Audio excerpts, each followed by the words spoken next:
Hello friends, आप सभी लोगों का स्वागत है हमारे यूट्यूब चैनल पर। तो आज हम पढ़ेंगे कक्षा 7 हिंदी दीक्षा यूपी बोर्ड का पाठ 4। पाठ का नाम है बहता पानी निर्मला।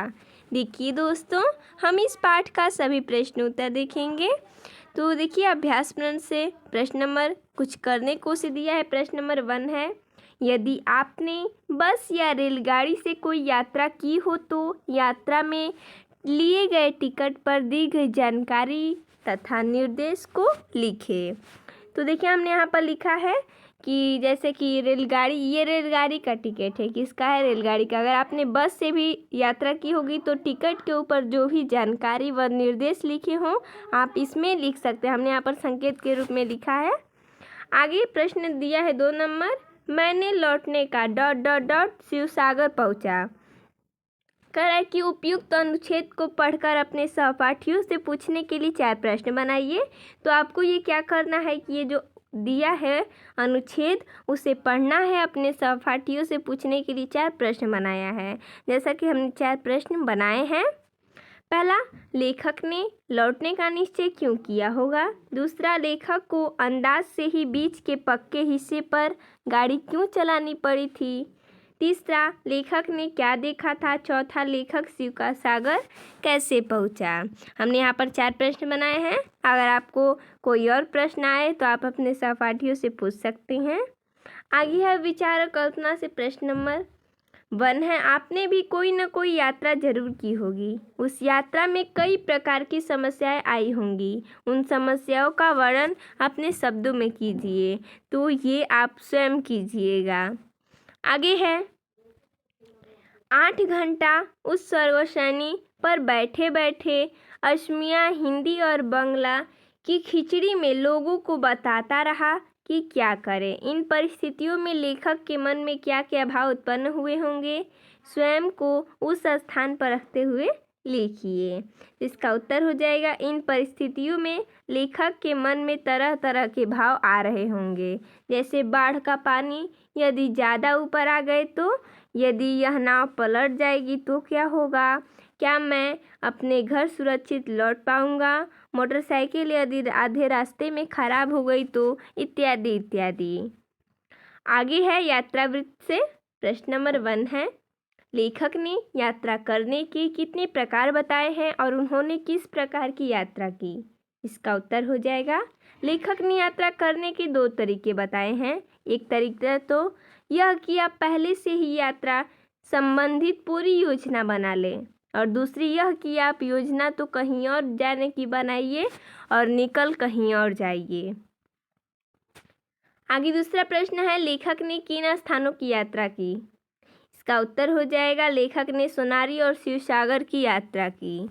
आगे प्रश्न है, लेखक ने अपनी यात्रा में किस प्रकार की कठिनाइयों का सामना किया। इसका उत्तर हो जाएगा, लेखक ने जब यात्रा के लिए निकले तो उन्हें बरसात का मौसम होने के कारण कई कठिनाइयों का सामना करना पड़ा। जैसे मौसम खराब था, रास्ता खराब था, पूरी सड़क बाढ़ में के पानी में डूबी हुई थी, न आगे बढ़ने का रास्ता था न पीछे लौटने का। आगे है, वास्तव में जितनी यात्राएं स्थूल पैरों से करता हूँ उससे ज़्यादा कल्पना के चरणों से करता हूँ। इस वाक्य से लेखक क्या अभिप्राय है। इसका उत्तर हो जाएगा, लेखक देश विदेश भ्रमण के शौकीन और यात्रा प्रेमी जान पड़ते हैं। स्थूल पैरों से यात्रा करने का उनका तात्पर्य उन स्थानों से है जहाँ वे स्वयं शरीर पहुँच सके, लेकिन जिन स्थानों की यात्रा उन्होंने अपनी कल्पनाओं में की उन स्थानों के विषय में उन्होंने कल्पना के चरणों शब्द का प्रयोग किया है। अगला प्रश्न है, एक कील की वजह से राज्य खो जाता है। कहावत को लेखक ने किस संदर्भ में कहा।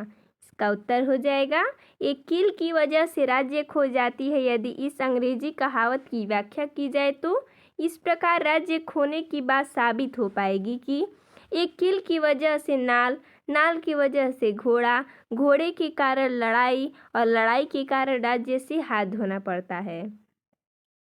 लेखक ने यह बात इस संदर्भ में कही है कि एक दांत मांजने के ब्रश और मोटर की एक मामूली सी डिब्री लेने के लिए गए और उन्हें लौटने में 3 घंटे देर हो गई तो वे बाढ़ जैसी मुसीबत में पड़ गए। अगला प्रश्न है, 6 नंबर, यात्रा करने में हमें नक्शा किस प्रकार सहायता करता है? इसका उत्तर हो जाएगा, नक्शे से यात्रा करने में काफ़ी सहूलियत मिलती है। नक्शा हमें सही रास्ता, दूरी, नियत स्थान आदि के बारे में पूरी जानकारी देता है। अगला प्रश्न भाषा की बात से है। प्रश्न नंबर 1 है, पाठ में आए अंग्रेजी शब्दों को छांटिए और उनके हिंदी अर्थ ढूंढकर लिखिए। जैसा कि हमने यहाँ पर लिखा है, टिकट यानी अधिकार पत्र, होटल यानी भोजनालय या विश्रामालय। आगे सीजन यानी कि मौसम, ब्रूश यानी कि दातुन, रिजर्व यानी आरक्षित, मोटर यानी यंत्र, सीट यानी बैठने का स्थान, बर्थ यानी सोने का स्थान। आगे प्रश्न है 2 नंबर, एक कील की वजह से राज्य खो जाता है, यह एक कहावत है। ऐसी ही कहावतों को खोजिए और उनका अर्थ लिखिए। हमने यहाँ पर लिखा है, अकेला चना भार नहीं फोड़ सकता, यानी कि अकेला व्यक्ति कोई बड़ा काम नहीं कर सकता। आगे आसमान से गिरा खजूर में अटका, यानी एक मुसीबत से निकले तो दूसरी आ पड़ी। आगे सूरदास की काली कमरी चढ़े न दूजो रंग, यानी आदतें पक्की होती हैं, बदलती नहीं। आगे 100 सुनार की एक लोहार की, काम को फैलाने की अपेक्षा एकदम कर डालना अच्छा होता है।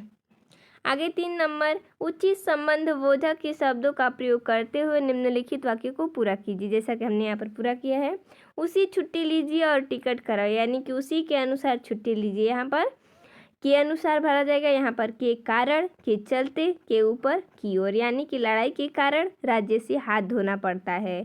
एक मामूली सी डिबरी के चलते हम कैसी मुसीबत में पड़े। नदी बढ़कर सड़क के ऊपर आ गई, सड़क पर से हटकर किनारे की ओर जाने लगी। यहाँ पर के अनुसार, के कारण, के चलते, के ऊपर, की ओर, ये सब क्या है? संबंध बोधक शब्द हैं। इन्हीं संबंध बोधक शब्दों से ये जो वाक्य है पूरा हो पाया है।